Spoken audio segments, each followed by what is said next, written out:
The scars, the wounds are so deep you can't imagine just because you want some short-term gain because you're too lazy or too pathetic to deal with it on your own. Don't be that person.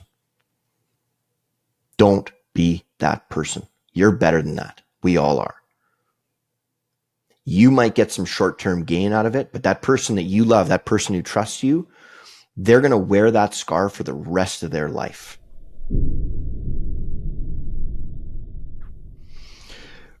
One of the real challenges in making a podcast like this is coming up with the content, right? I mean, obviously, Captain Obvious. But what's been really neat is how sometimes the topics, they just come because the universe is just throwing them at me from, every which way. Today, we're going to talk about trust.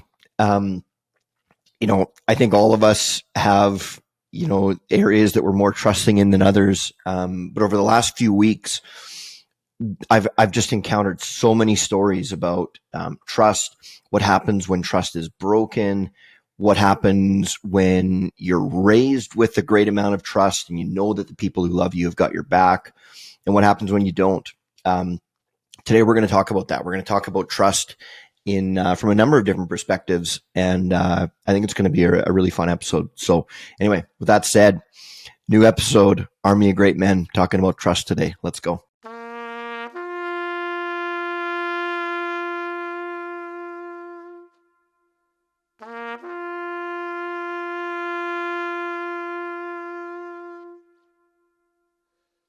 Over the past, call it 6 or 7 years, I've done a lot of personal work. And one of the things that, when I'm doing personal work, particularly in a group setting, is I get really grateful for the way that I was personally raised. As you can imagine, sometimes when you're doing some pretty deep and impactful personal work in a group setting, you see people get pretty messy, right? You see a lot of tears, you see a lot of pain, all that stuff that, a lot of times we try to avoid at all cost. And then when it comes out, it's pretty ugly. It's pretty messy. And I can tell you that just from observing it in other people, and it's one of the things that I'm the most fascinated about in this life is just observing other people and learning from their experiences. I'm not sure that there are many things that are harder to overcome than when you're deliberately betrayed by the people that you're supposed to trust the most. It's a really hard thing to get over, particularly if that's your parents, right? When you're a parent, you've got a whole bunch of kind of unbreakable contracts that you have with your kids, a whole bunch of unbreakable things that under no circumstance can you be on the wrong side of. I challenge you to think of one that's bigger than trust, right? And trust is you can use it in a number of different ways, right? Trust that you won't hurt them, trust that you will protect them, trust that you will keep your word. Man, there's nothing like seeing somebody who's been screwed over repeatedly by their family, right? It's a hard thing to watch. And, I can't imagine what that would be like. I don't want to, right? Like, I was blessed with parents who kept their word, who did what they said they were going to do, who always had the backs of me and my siblings, and frankly, everybody else I knew. I just can't imagine how hard it would be to lose trust in the people you're supposed to trust more or trust the most. It would be a big challenge. And I see it in other people, right? What's interesting is how that manifests itself later. When we grow up in those formative years, right? When we become who we are, there are a whole bunch of things that happen. Sometimes you choose to emulate the behavior of your parents. And then sometimes you choose to do exactly the opposite. Like, my dad was a great example of this. His dad was really hard on him, and not necessarily in the most healthy ways. And I'm not I'm not one to say that all kids need to be coddled and that if you're hard on your kids, you're a bad parent. That's not what I'm saying at all. But, like there were some lines crossed and some things. And my dad made a deal with himself when he was like 11 or 12 years old. He made a promise to himself that he would be very, very different as a parent and that he would have a different relationship with his kids. And he did that. He, like there were very few things that he did as a parent to us that resembled the way he was raised in terms of the the bad shit that he encountered. So my point when I'm bringing this up is that just because your parents were untrustworthy or you couldn't trust them or they broke your trust, that doesn't necessarily mean that the people raised by people like that are going to be untrustworthy. Oftentimes they go exactly the opposite way to make sure that they are trusted, that they're nothing like their parent. And that's an admirable trait, right? I mean, I certainly hope that my kids are better humans than I am. And I know my dad wanted that for both, my mom and dad, they wanted that for us. That was a bit of a tougher mountain to climb for us because, our parents set such a high bar, but we worked for that. And I hope my kids become better humans than myself and their mother, right? Like that's all we should ever want. When trust is broken, it really throws all of that for a loop, right? And while untrustworthy parents don't necessarily breed untrustworthy kids, there are other scars that run pretty deep. And just because they grow up to be trustworthy people when they do, doesn't mean they're going to have the easiest time trusting others, right? It's it'd be a very difficult thing, I think, to go through life just looking around wondering, is this person going to screw me? Right? Is this person going to betray me like the people who I trusted most betrayed me? It's a hell of a hill to climb, you guys. And as parents, if you're a parent, if you're a new parent, if this is all new to you, if you're going through this, no matter where you're at in life, do you deliberately screw your kids over? You're a piece of shit, man. You are. Like, and I'm not talking about breaking trust in a way where you accidentally, you get stuck in traffic and you miss their baseball game, or you forget something, or honest mistake. That's not what I'm talking about. I'm talking about, deliberate betrayal of your kids' trust. And we all know what that is as parents, right? Like we all know it. When you're deliberately betraying that, you are creating wounds and scars that you can't even begin to fathom how they will manifest themselves later. After my ex left, I had a number of conversations with, I went on a lot of dates, and I really treated it kind of like a social experiment. And man, some of the things I learned about trust were really, really interesting. Some people, it is impossible for them to trust somebody. I used to be in a relationship with somebody who, it was impossible to do anything nice for them because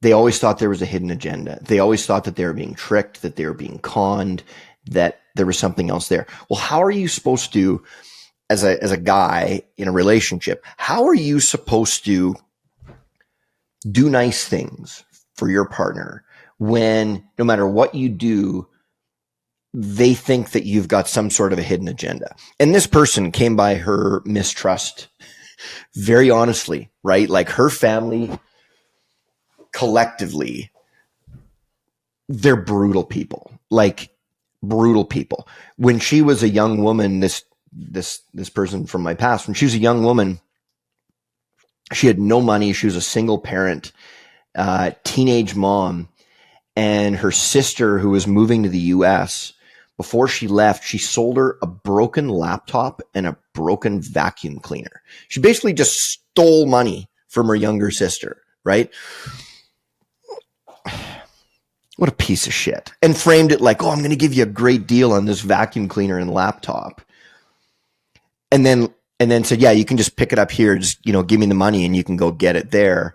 And then by the time they got to the States, this woman gets her stuff and it's broken, like unfixable. And she knew it. Like she deliberately screwed over her younger sister. Like, he's serious, like piece of shit behavior, right?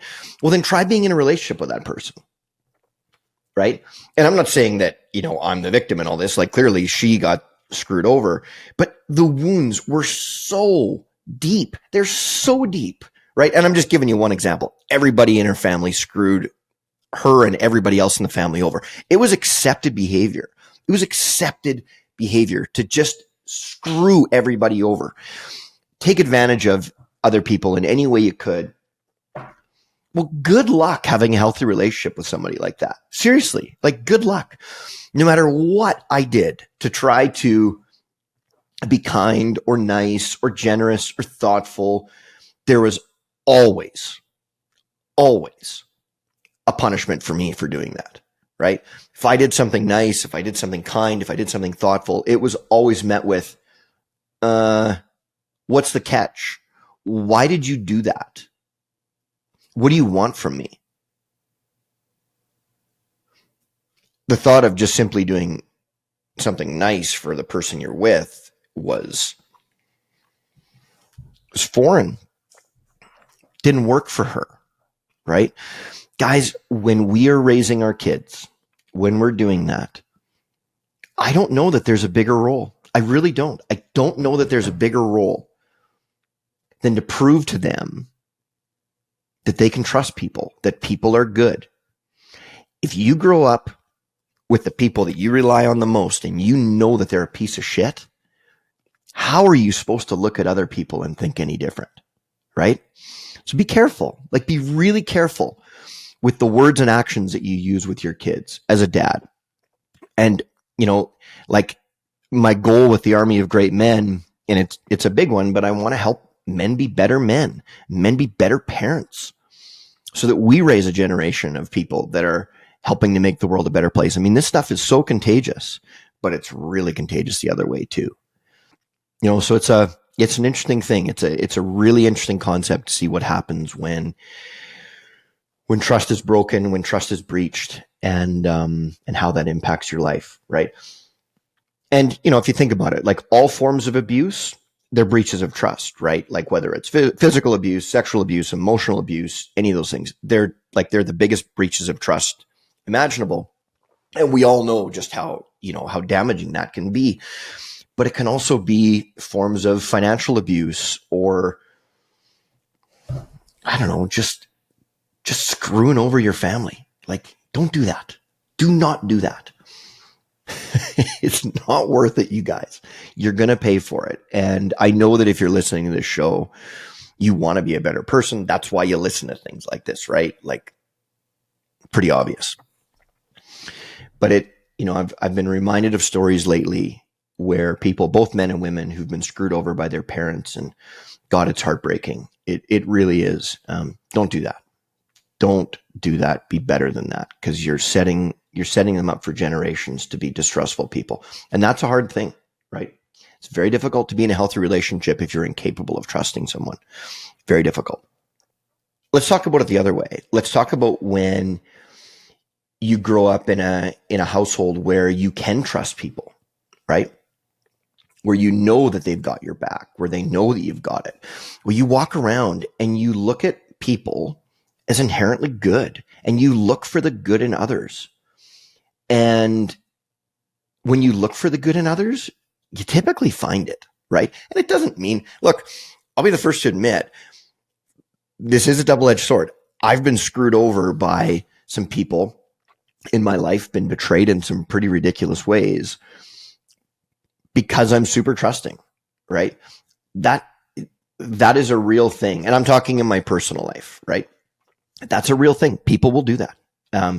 They will sniff out people who are very trusting, and they'll take advantage of that. That's a real thing. It's a possibility. But I'll tell you, I'd rather go through life getting screwed over every now and then and walking around trusting people and seeing the best in people. I'd way rather do that than walking around thinking everybody I look at is trying to screw me over. I just can't imagine, right? I could be cheated on, screwed over, da, da, da, da, da. I'll still look for the best in people. And again, not saying that's the perfect way to go, but it's better than the alternative in my mind. So in my day job, I haven't really talked about my day job very much on this show, but I'm going to talk a little bit about it today. So in my day job, I started this company in 2010. And when we first started, it's in the financial space, and we were helping regular people invest in private companies. So companies that are not public, companies that are not, you can't just buy on the stock market or anything like that.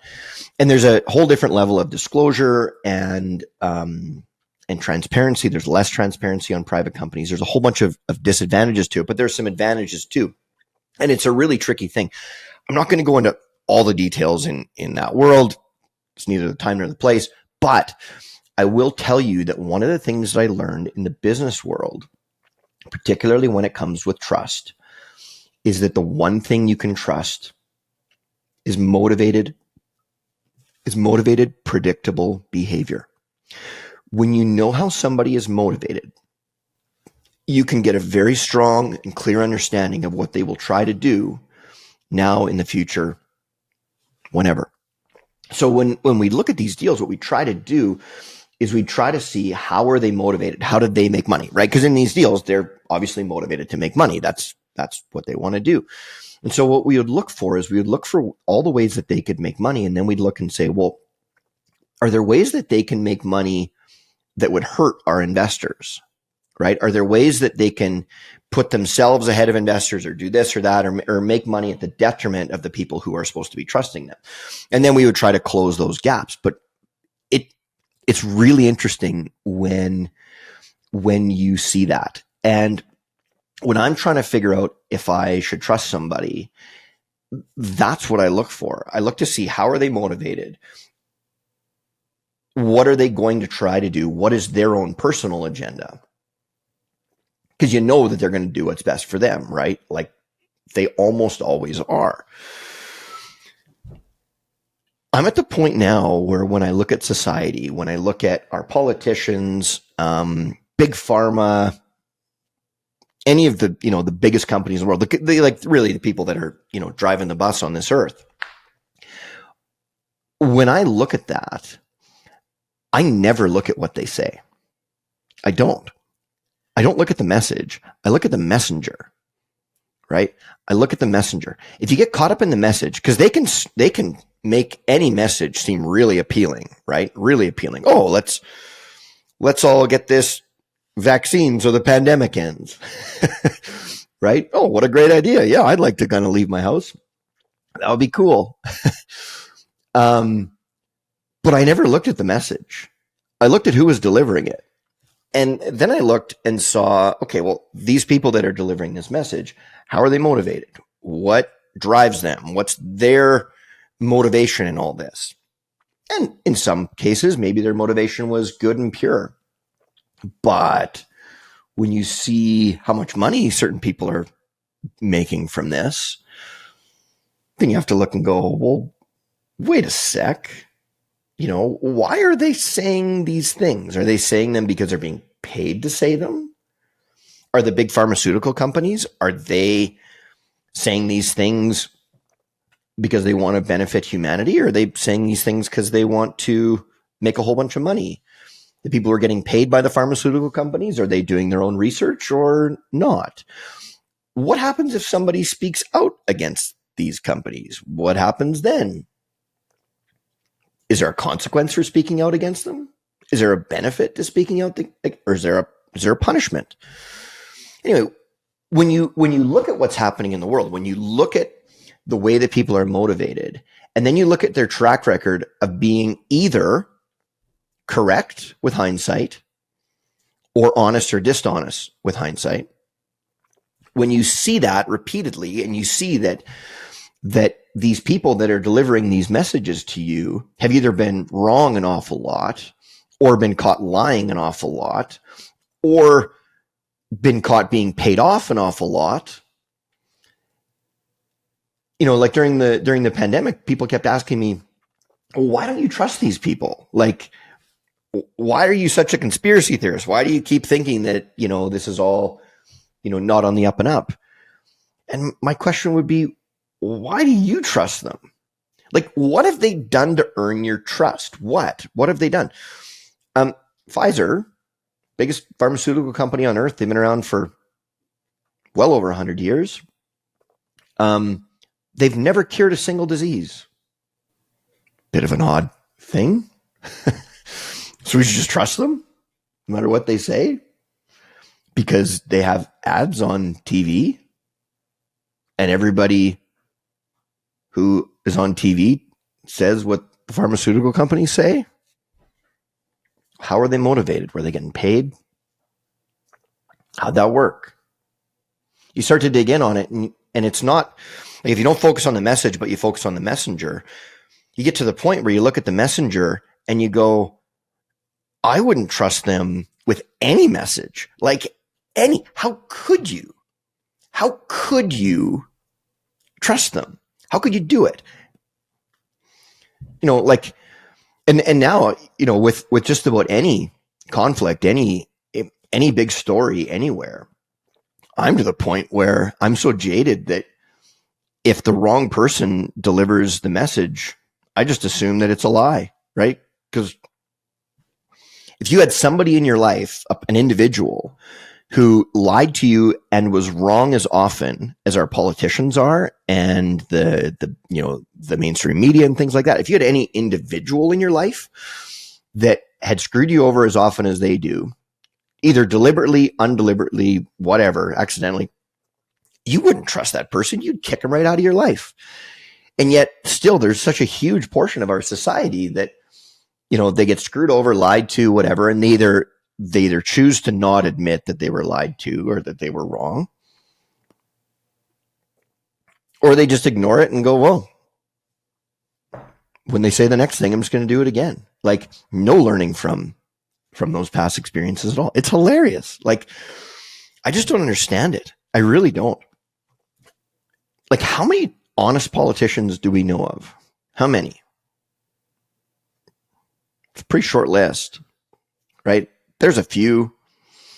Every once in a while, you'll see a politician who they're going so against the grain that, and they're punished every step of the way for going against the grain. Those are the people who I would kind of look at and go, well, yeah, I can get behind what they're saying.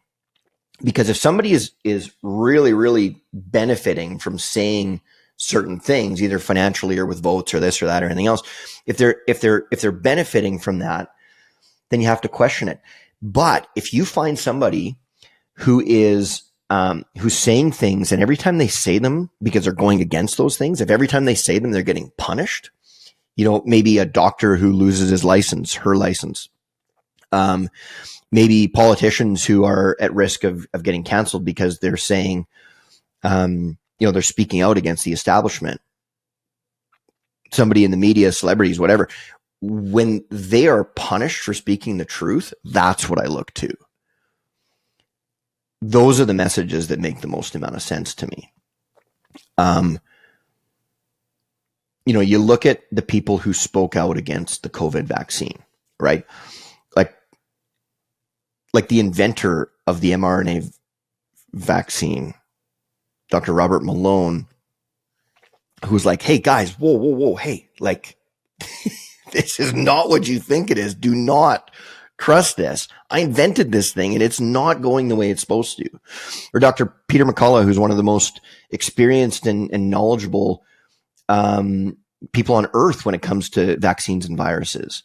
And he's like, guys, you can't do that. Like, they did everything but kill him. Like they tried to cancel him. They tried taking licenses away. They tried doing all these things. So I look at that and I go, okay, well, this guy has the credentials. He knows what's going on. And there's no reward for saying the message. In fact, it's the opposite. They're getting punished daily for doing this. They're getting absolutely shit on for doing this. Those are messages I can trust, right? Because clearly in that case, it's one of the few times when you can look at it and go, okay, their predictable behavior, their motivation is simply to do what's right, simply to do what's true and what's right, because they get punished for saying it. So there's no reward. There's no other motivation. Clearly their motivation is to get it right. It doesn't mean they will be, right? Just because you're motivated to do something doesn't mean you can pull it off, right? Like I'm motivated to go shoot 65 at golf on Thursday night. Doesn't mean I'm gonna.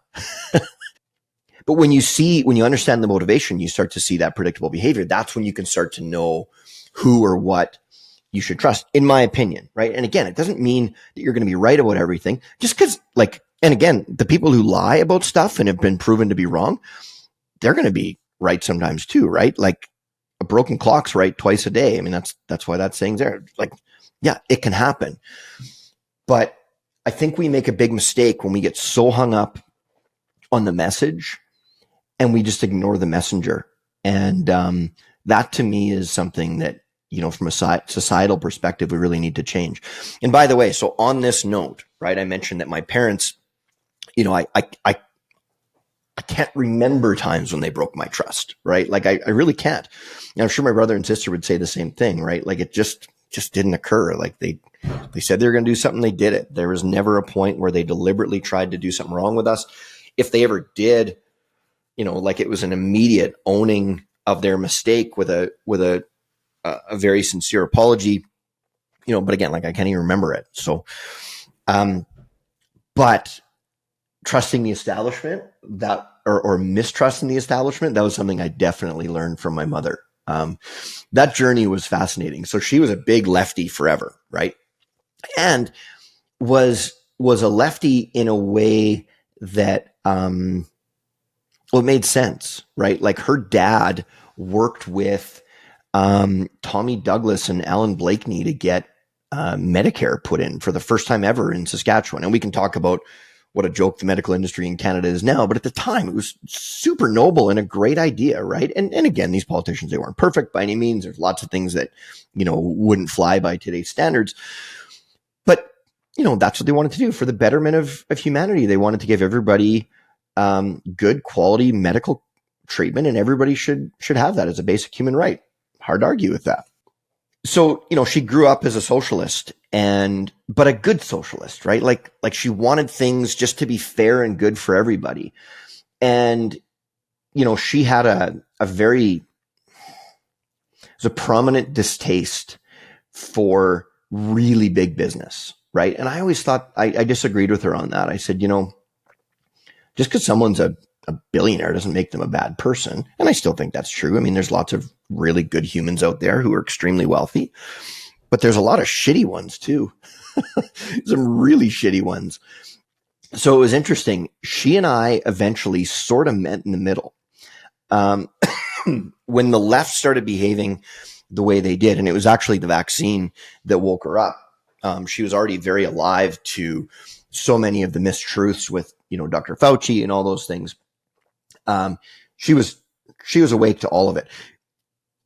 One day she came to my house. This was like 10 years before anybody knew that Teflon was bad. One day she came to my house and she threw out all my frying pans. I had these Teflon frying pans and she's like, get rid of this. They're going to kill you. You can't use this. I'm like, what are you doing? I just bought these frying pans. What are you doing? She's like, I'll buy you new ones. She's like, you're not using these. Trust me, these things are going to kill you. And she went around, she told all of her sisters and everybody's like, Gayla, like, what are you talking about? Like, it's just a frying pan. It's going to be fine. Lo and behold, she was right. But it took her 10 years for it to come out. But she was right. She was right about so many things. And she would always look at the cover-ups and the money and why they would be motivated to do this. And she would just say, follow the money, follow the money, follow the money. And she was right way more than she was wrong.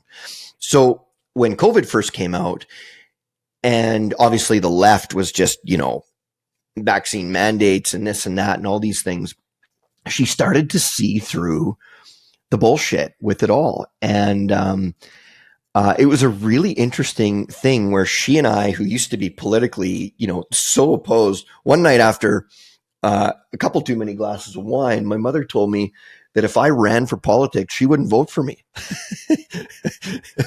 And she was, she had a little too much wine and she was being cheeky, but like from a fundamental perspective, like maybe I would have got her vote, like just, but I think she would have had to hold her nose while she was doing it because, I'm a capitalist and I want a free market where people can, be in charge of their own destiny. And she just wasn't having it. And so, but then when COVID happened, I started to get really, really distrustful of big money the way she always was. But then she started to get really distrustful of left-wing politics and those ideologies and all those things. It was really fascinating how we sort of met in the middle.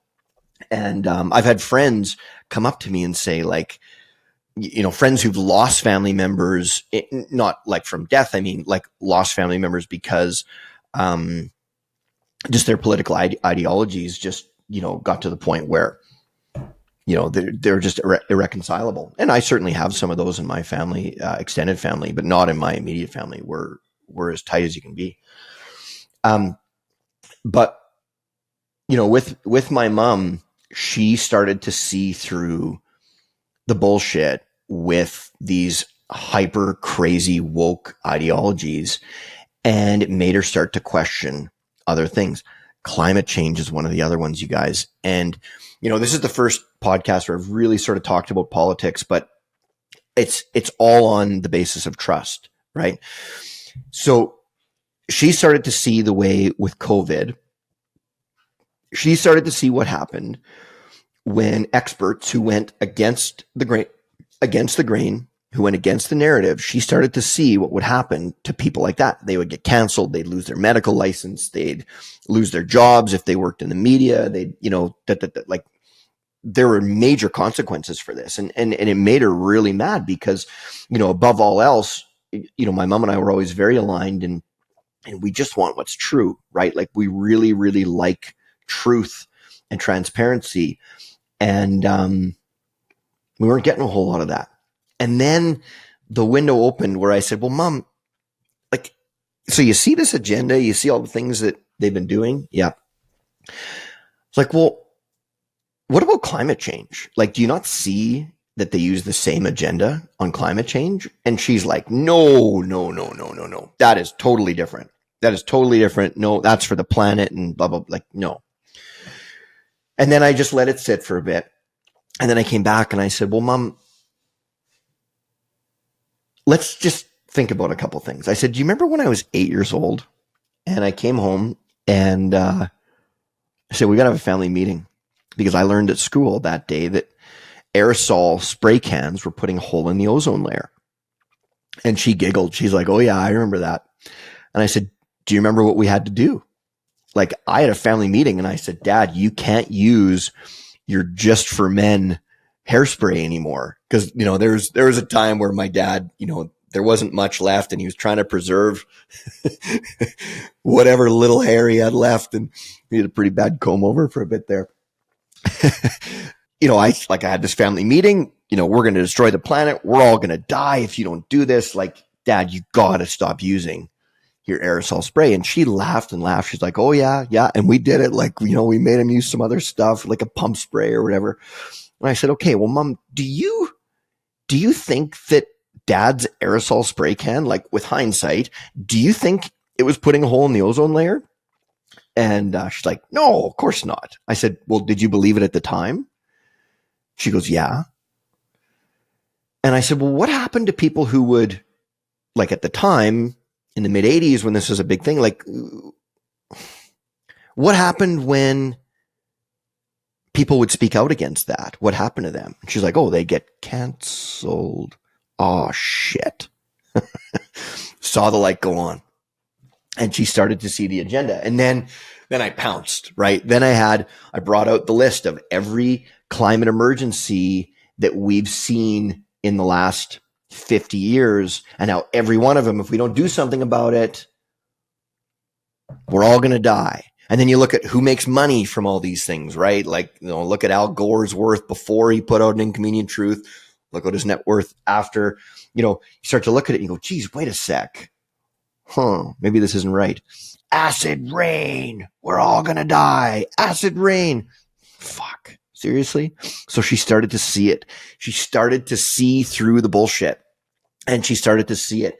And then her eyes really, really opened. But my eyes started to open to big corporations and the big money, right? Like the really big money. And there were some things that made it awfully hard to trust them, right? Awfully hard. I don't know why any of us would take medical advice from the people who say that the biggest problem on earth is that there's too many people. That's a bit peculiar, don't you think? Why would you take medical advice from people who say we have too many people on this earth? If we're looking at motivated, predictable behavior, these are the people that are really in charge, and they think that the biggest problem on earth is that there's too many people. Then do you think they'd be looking to do things to help people live longer or not? Trust. I don't even look at the message anymore. I don't. I look at who's saying it. The same way if, I'm looking at an investment, I'm looking at whatever, if I'm looking at an investment from somebody who's done nothing but have a, train wreck after train wreck after train wreck in their past, well, why would I trust them? Why would I trust them? I'm not going to give them my money. They keep screwing me over. No chance. And there are honest mistakes and there are dishonest mistakes. That will always be. And I'm not saying that people can't improve, and I'm not saying that people who make mistakes can't get better. I'm not saying that. I'm not saying that every time that you breach someone's trust accidentally with an honest mistake that you can't recover from that. Of course you can. Sometimes in this life you take risk, you try things, you're wrong. It's just part of the human experience. But when somebody is motivated to screw you over, and then they do, listen, pay attention. They're telling you who they are. Listen. Don't let them do it again. Right? And from a societal perspective, and I think a lot of people are waking up to this, I'd be shocked if there's ever been a point in history where trust in our government institutions has ever been lower than it is now. It's really something. I mean, we just had that debate the other night. What a debacle. These are our only two options. They both just stand up there blabbering on, lying about everything under the sun. And people on both sides of the aisle are like, yeah, nope. Yeah, my guy was right. Again, why do you trust them? What have they done to earn your trust? It's a bit of a tough question.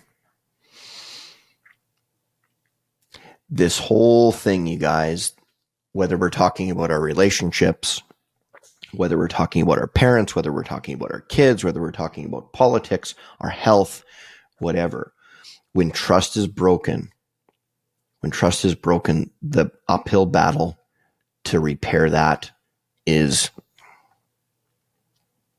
big. It's big. So I give you all these examples about politicians and big pharma and all these things, and you look at it and you think it's despicable. How could I ever trust them again? Well, imagine being a kid who feels that way about their mom or their dad or their sister or their brother. How are you going to get over that? How can you look at other people without painting them with the same brush? How? So this is my challenge to you today. If you're a parent, if you're a sibling, if you're a friend, and we all are one of those things, under no circumstance do you deliberately breach that trust. I don't judge people very often. But you deliberately screw over one of your family members. I mean deliberately, not accidentally. I mean deliberately. You deliberately screw over one of your family members, you're a piece of shit. You are. the scars, the wounds are so deep you can't imagine, just because you want some short-term gain because you're too lazy or too pathetic to deal with it on your own. Don't be that person. Don't be that person. You're better than that. We all are. You might get some short-term gain out of it, but that person that you love, that person who trusts you, they're going to wear that scar for the rest of their life. They're going to be on guard for the rest of their life, and you're going to affect the relationships that they have for the rest of their lives. The amount of work they're going to have to do to get over that, to figure out that not everybody's a piece of shit. Just my dad is, or just my mom is, or just my sibling is. It's a hill to climb, and it's a doozy. And there are people out there who walk around looking at every person the way I look at politicians. And I can't imagine anything sadder. I see how that consumes me just looking at the world. It drives me crazy. Imagine doing that to somebody you love and making them walk around with that. It's not fair. It's not fair. And you know what? Life isn't fair. I get that. But we can do something about it. That's my challenge to you, to make sure that the people in your life know they can trust you. And if there are people in your life who maybe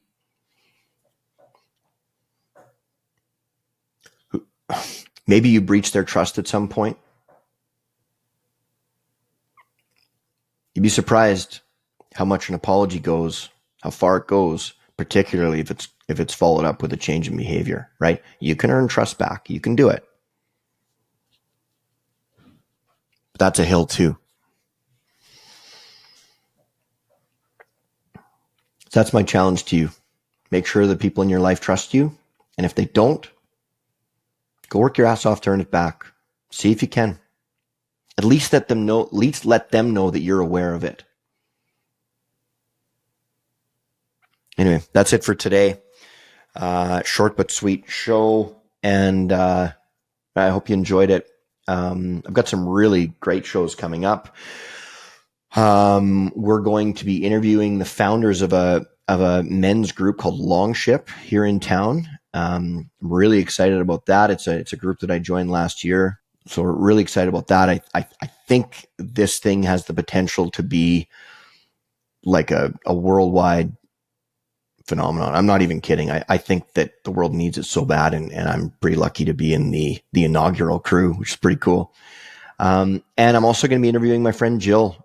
Stay tuned for this episode, you guys. So her name is Jill. She's the one who did. She was my therapist when I did some really impactful psychedelic therapy over the last year, and she's going to come on. She's going to tell her story, and this is going to blow your hair back, guys. I really encourage you to tune in. So watch for those episodes, and like always, I'm going to ask if this stuff is impacting you, if this is making a difference in your life, or you think other people will benefit from hearing this stuff. Share the message, right? Send this to people you think will enjoy it. I'd be really grateful. I'm seeing the downloads just tick up and up and up, and we're building this thing up brick by brick. But if you can help me do it faster, I'd be grateful. So with that said, have a great day, and we'll see you all real soon. Thanks, everybody. Bye.